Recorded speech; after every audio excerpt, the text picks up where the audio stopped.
So welcome everyone to a new Cybersecurity Magazine podcast. This time I have with me the editors of CSM, Anand Prasad, Hans Christian Rudolph and Rajeev Prasad. And today's pretty open. We're discussing what we can expect from 2022 in terms of cybersecurity, our activities last year, and kind of what the plans are at Cybersecurity Magazine for the coming year. Welcome everyone. Thank you for joining me. Perhaps Anand, you would like to kick off. So what are kind of the big cybersecurity issues that we should be focusing on looking ahead to the rest of 2022? Yeah, thanks, Philippa, and welcome everyone to our recording, the first recording this year in 2022. So maybe just to recap a few things from last year. What we saw last year, increased attacks, of course, email-related ransomware and OT-related as well happening more and more. But the good side was that something at least I observed is that increased awareness of cybersecurity. I was surprised to see many so-called not that technical companies hiring security people, taking care of cybersecurity policies, and technology as well, solutions to secure themselves. Yeah. You wouldn't have thought about that even just a couple of years back. And in terms of how to move ahead, as I said, security awareness, number one, taking care of security as a whole, and taking care that baseline security is adhered to. So that would be my brief response, or longest brief response, Philippa. Maybe someone wants to add something to that. Hans, any thoughts on kind of the big topics at the moment? Yeah, I think I tend to agree with Anand. Security awareness, obviously also a topic that's close to our heart, trying to communicate security topics to non-security people necessarily. And we've had podcasts in the past year specifically on that topic. I remember we had one with Jonathan from Cyber University.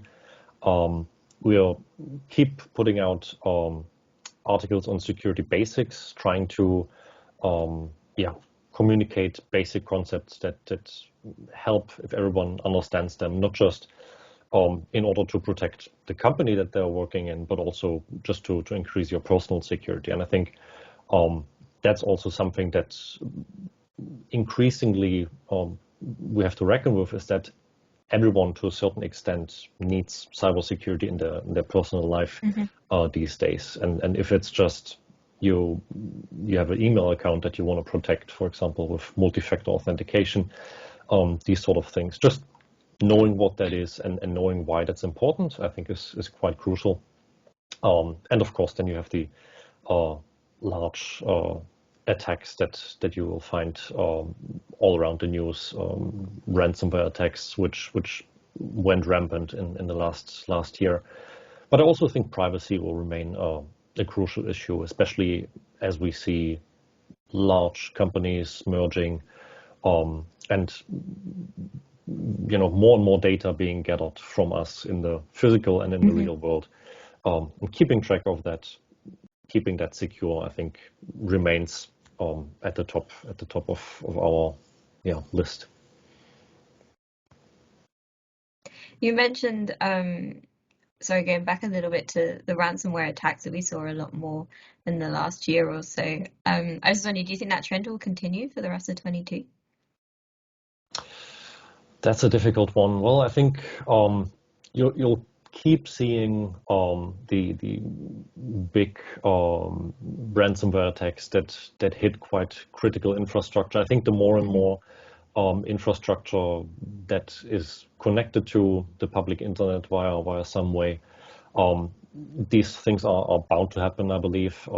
Certainly not everyone is at the place where they can say they're secured sufficiently.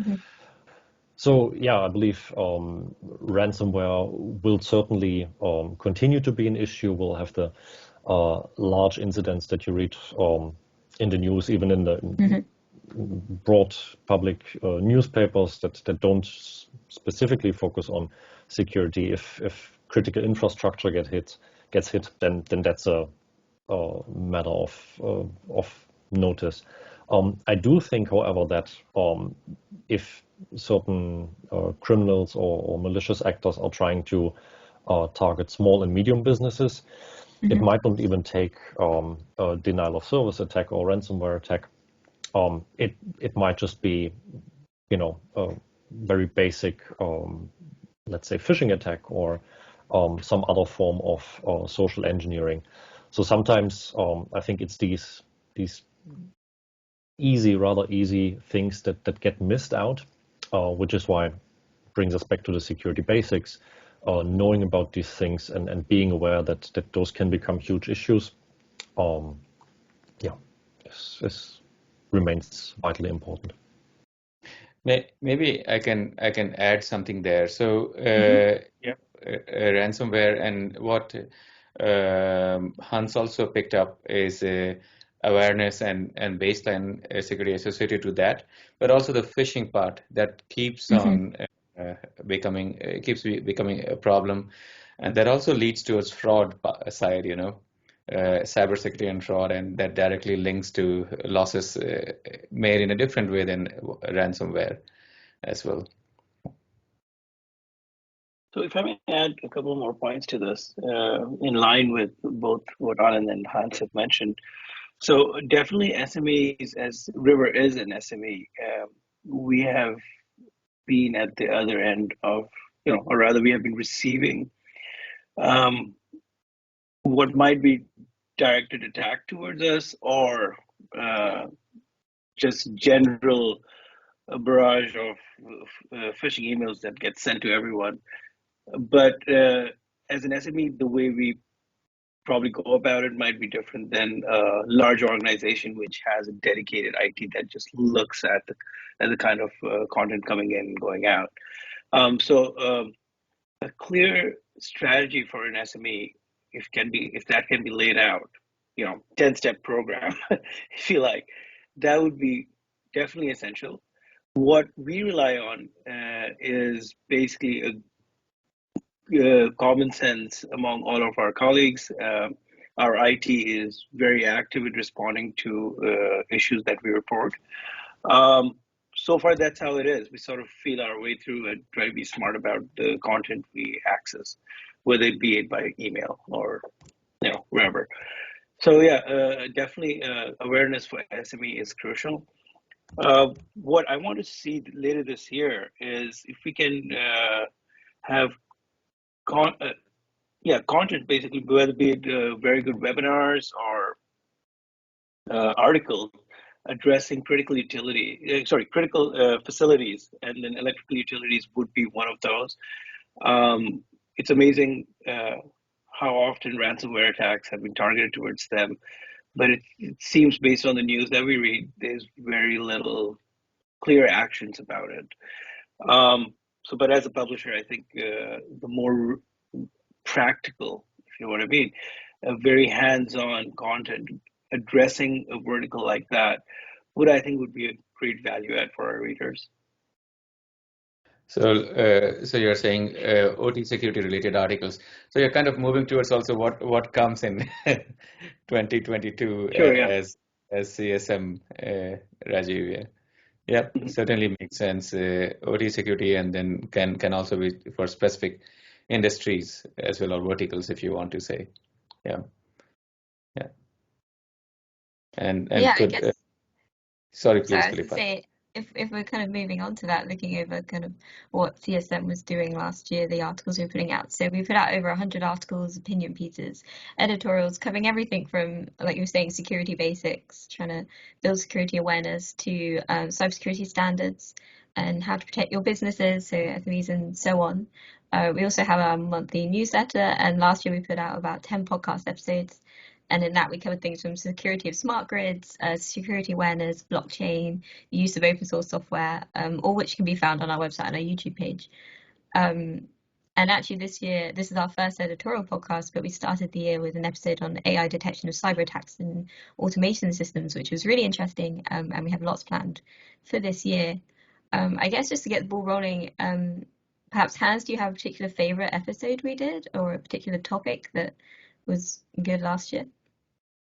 Well, it's a difficult choice to make. I did enjoy all of our podcast recordings exactly because the topics were so varied, and there's always something that we can take away from that as well. So that's great. I did particularly like the ones that we did around standards. I remember we did one on IoT security and some of the best practices that are being put out by ETSI. And again, these are things that you or some of our readers might not be aware of per se, but it's actually something that affects your everyday life, right?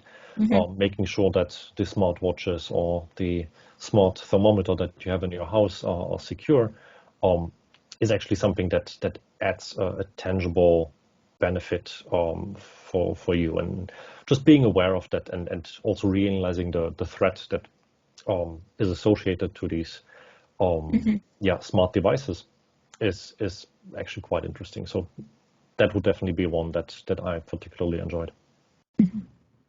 And the importance of standards, I guess, is something that CSMs try to kind of push before. And I guess even, looking ahead to 22, 23 into the future, like standards will continue to be important as they're continuously updated. Exactly. Yeah.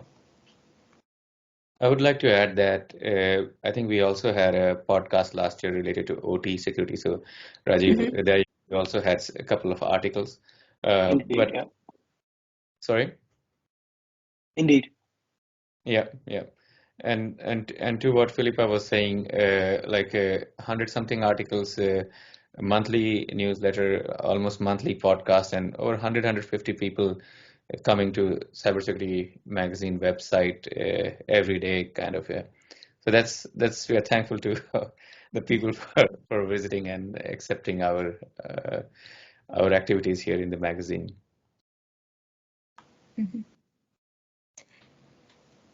And what are your thoughts kind of on the importance of, I mean, we kind of spoke before about security awareness, but just the importance kind of promoting cybersecurity and giving that information, basically kind of why do we do it?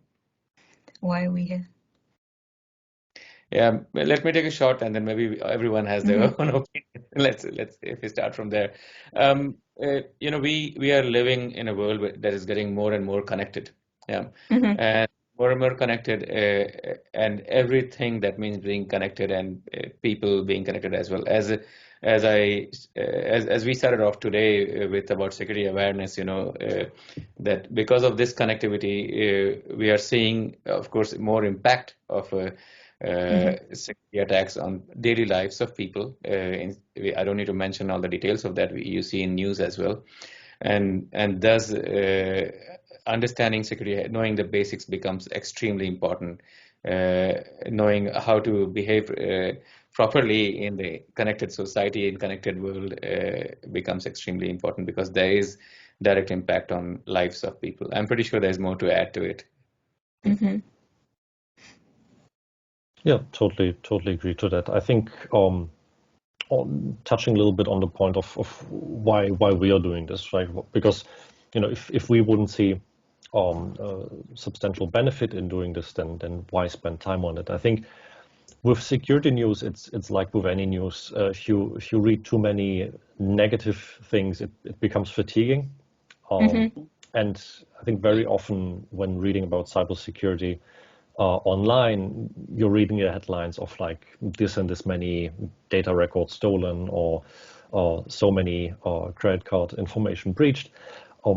I think the niche or the specific area in which we are trying to add benefit with Cybersecurity Magazine is really the educational content, putting out things that, as Rajeev, you mentioned earlier, that are hopefully hands-on and practical advice. And if it's just to let our readers understand a certain type of threat better, in order to take action, in order to add a benefit and not just, flashy headlines that tell you that the things are going wrong, but are not really helping to mitigate the issue as we move forward. So I think that's also something that's to us as an editorial board here is quite important.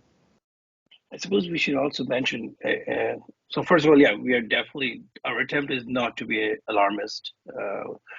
What I would like to mention, again, sort of repeating what Hans said, is providing that content that is digestible, accessible by all, and which is why our authors are experts in the field. They are the practitioners, and the kind of content that comes out are absolutely focused on the use case basis. Besides that, we have ensured a regularity in the publications, right? We are ensuring twice a week multiple contents being published through our articles, which is mixed with podcasts and newsletters. Yeah, definitely. And I'm very much looking forward to kind of the future activities we have this year for Cybersecurity Magazine. I know some things you talked about in continuing to kind of look at the standards, continuing to look at some security basics. We also some have events we might be going to, but which we will confirm later in the year. But yeah, kind of on that note, looking ahead to the rest of 2022, is there kind of any particular new things in cybersecurity or anything that you're particularly looking forward to for the rest of the year to talk about, or that you're finding particularly interesting at the moment? Maybe I take a shot again here. So just the one thing about the awareness part. So that's literally for everyone, be it the most experienced person of the company to not being experienced in security. But in terms of looking ahead, we already know that what things are coming up, and certainly those things interest me as well. Security as a whole does quite a lot. What I'm seeing is that we are expecting quite a lot on cloud-associated security aspects. This is people have been talking a lot, and now it will happen even more so and become more practical from security perspective. Yeah. The other thing, and in that comes the CI/CD and things like that, security as well. The other thing is 5G related security and private security stuff. And then expecting also fraud aspects also coming, and certainly the OT part. Yeah. So these kind of things. Maybe there are some other things someone else has observed that I have missed. Not missed, but I'm going to add on what you said with regards to cloud security and CI/CD. I think one of the things that I recently realized or was made aware of is how big of a role the adoption and the process side in this whole DevSecOps mode of developing and deploying software plays, right? So obviously, people have been talking about this for a number of years. Everyone has a rough idea of what continuous integration, continuous development is.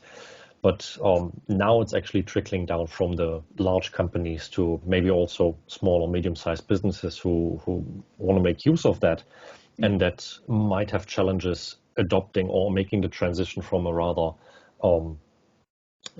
from a traditional mode of software development to moving to these more agile, more flexible modes of development and ensuring security. And I think the question of how do you transition your processes and also your security controls to that kind of mode of developing is an interesting topic that remains something that a lot of people have to figure out, right? Because not everyone is a Fortune 500 company that can make that transition in a couple of months. Okay, interesting. And I just have kind of one last thing. So I mentioned kind of previously our last episode was on AI detection of attacks in automated systems. And I was just wondering what some of your thoughts were kind of on the more innovative research that's going on, looking at adding things like AI for cybersecurity. So research activities in cybersecurity, actually, if you look at the whole thing, then there are many different activities going on. Quantum side, you can look at how attacks can happen, but as well as how you can also protect. And at the same time, because of that, you're talking as well about cryptographic algorithms, what should happen with them. Enhancements are, of course, also being discussed as we speak about how the security protocols can be enhanced to cater for these things. Yeah, cater for all kind of things that are being connected, which are with low power, low battery life, low CPU capabilities as well. AI certainly being one thing, but I always like to distinguish that or separate that from normal algorithms, which will always be there, and machine learning, which is of course base of AI, but still separate. Yeah. So those enhancements also continue. Yeah.